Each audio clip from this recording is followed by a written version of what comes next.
Assalamualaikum warahmatullahi wabarakatuh. Di sini saya Muhammad Peri Aditya Al-Rijal, NPM 176301130 akan menjelaskan tentang konsep manajemen proyek perangkat lunak. Konsep manajemen proyek perangkat lunak. Manajemen proyek perangkat lunak merupakan suatu aktivitas pelindung umbrella activity untuk mengelola proyek perangkat lunak yang difokuskan pada 3P: people, manusia, problem, masalah, dan proses. People, semua orang terlibat dalam proyek perangkat lunak.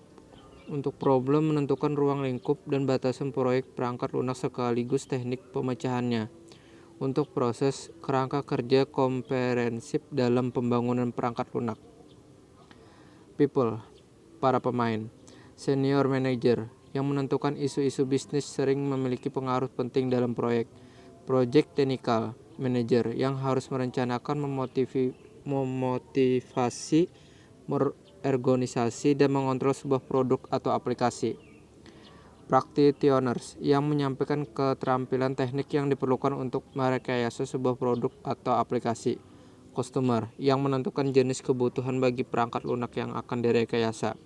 End user, yang akan memakai perangkat lunak tersebut. Pemimpin tim atau disebut tim leader, seorang yang memimpin sebuah proyek perangkat lunak.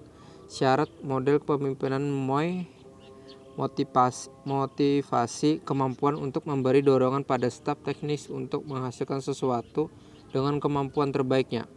Organisasi, kemampuan untuk membentuk proses yang sedang berlangsung yang memungkinkan konsep dasar diterjemahkan ke dalam suatu hasil akhir. Gagasan dan inovasi, kemampuan untuk mendorong manusia untuk menciptakan dan bertindak kreatif meskipun mereka bekerja di dalam suatu ikatan yang dibangun untuk suatu produk perangkat lunak yang spesifik. Tim perangkat lunak, alternatif pemanfaatan SDM pada proyek perangkat lunak. Individu diberi tugas fungsional yang berbeda. Ada individu yang merangkap kombinasi kerja. Individu diberi tugas yang berbeda. Secara tidak langsung terbentuk tim informal.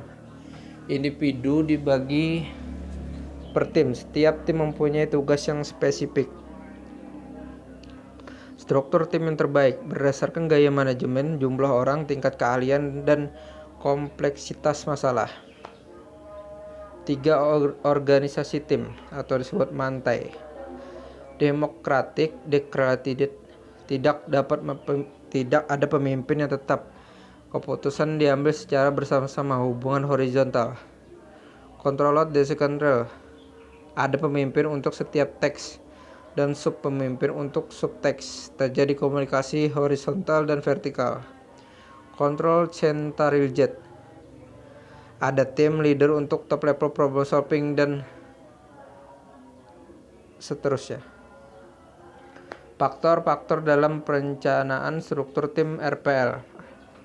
Tingkat kesulitan masalah, besarnya program, dalam log atau EPI, tim lab time, tingkat modularitas program, kualitas dan reliabilitas program, batas waktu pengembangan, tingkat sosialisasi proyek. Berikut ini pengaruh karakteristik proyek pada struktur tim. Masalah koordinasi dan komunikasi. Ada banyak hal yang menyebabkan proyek perangkat lunak bermasalah. Penyebabnya diantaranya adalah scale atau skala. Skala proyek yang demikian besar sehingga koordinasi sulit. Uncertainty, ketidakpastian, perubahan yang terus-menerus. Interoperability atau interoperabilitas, perangkat lunak yang dibuat untuk harus dapat berkomunikasi dengan perangkat lunak yang lain. Teknik koordinasi proyek Crowl dan Strater, pendekatan impersonal atau formal, dokumen memo teknis, milestone proyek, schedule, error tracking report, dan lain-lain. Prosedur interpersonal formal difokuskan pada jaminan kualitas kegiatan diantara inspeksi, desain, dan kode. Prosedur interpersonal informal, grup meeting untuk bertukar informasi dan problem solving, requirement gathering, dan pengembangan staf. Komunikasi elektronik, email, website, video conference, jaringan interpersonal, diskusi informal dengan orang di luar proyek. Problem. Manajer proyek perangkat lunak berhadapan dengan dilema awal proyek, yaitu menentukan perkiraan kuantitatif dan rencana organisasi, tetapi informasi yang akurat belum tersedia. Requirement analisis yang lengkap dibutuhkan untuk melakukan estimasi, tetapi memerlukan waktu yang lama. Kadang-kadang kebutuhan berubah pada saat proyek berjalan. Untuk solusinya, definisikan skop ruang lingkup dengan benar dan segera. Ruang lingkup masalah dibatasi oleh konteks. Bagaimana perangkat lunak yang dibangun dapat memenuhi sebuah sistem, produk, atau konteks bisnis yang lebih besar, serta apa batasan ditentukan sebagai hasil dari konteks tersebut. Information objektif, objek data pelanggan apa yang dihasilkan sebagai output dari perangkat lunak dan objek data apa yang diperlukan sebagai input. Function dan performance, fungsi apa yang dilakukan oleh perangkat lunak untuk mentransformasi input data menjadi output. Dokumentasi masalah disebut juga partitioning, pembagian, merupakan aktivitas yang mendudukkan inti dari analisis kebutuhan perangkat lunak. Dekomposisi dilakukan dalam dua area. Fungsionalitas yang harus dihasilkan, proses yang akan dipakai untuk menghasilkan sesuatu. Manusia cenderung melakukan dekomposisi jika menghadapi masalah yang kompleks. Proses, fase-fase generik dan menandai proses perangkat lunak. Definisi pembangunan dan pemeliharaan. Fase generik dijalankan menggunakan salah satu model rekayasa perangkat lunak. Project manager harus memilih model rekayasa yang paling tepat berdasarkan karakteristik masalah tim dan kriteria proyek. Menggabungkan masalah dan proses. Tahap awal project planning dimulai dengan penggabungan proses. Setiap fungsi yang akan direkayasa harus melampaui sejumlah aktivitas yang sudah ditentukan. Misal, organisasi mengadopsi kerangka aktivitas.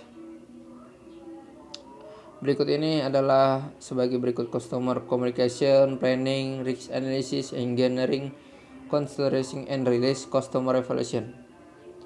Dan komposisi proses, memilih paradigma rekayasa perangkat lunak yang paling baik sesuai dengan tingkat relativitas dari perangkat lunak. Bila proyek relatif kecil dan mirip dengan proyek sebelumnya, maka dapat dipilih pendekatan interseksual. Bila masalah dapat dipecah dan batasan waktu ketat, maka dapat dipilih mode RAD. Bila batas waktu ketat tetapi fungsional tidak dapat optimal, maka dapat dipilih strategi penambahan dan lain-lain. Sekali model dipilih, kerangka kerja umum harus disesuaikan dengan model. Contoh dekomposisi simple project: membuat daftar klarifikasi, bertemu dengan customer untuk mengklarifikasi, bersama menentukan skop, review skop, penyempurnaan skop berdasarkan berbagai kendala. Berikut contoh dekomposisi kompleks project: mengkaji kebutuhan customer, merencanakan dan menjadwal sebuah pertemuan formal dengan customer, melakukan penelitian untuk menentukan pemecahan yang diusulkan, mempersiapkan dokumen kerja serta agenda pertemuan formal, menggunakan pertemuan secara bersama-sama, menggambarkan spesifikasi detail yang mengimplementasikan data, fungsi dan karakteristik, mengkaji setiap spesifikasi detail tersebut untuk upaya perbaikan, mencantumkan spesifikasi detail dalam sebuah dokumen ruang lingkup, mengkaji dokumen ruang lingkup dengan semua pendapat yang ada, memodifikasi dokumen ruang lingkup sesuai dengan kebutuhan. Sekian dari presentasi saya. Terima kasih.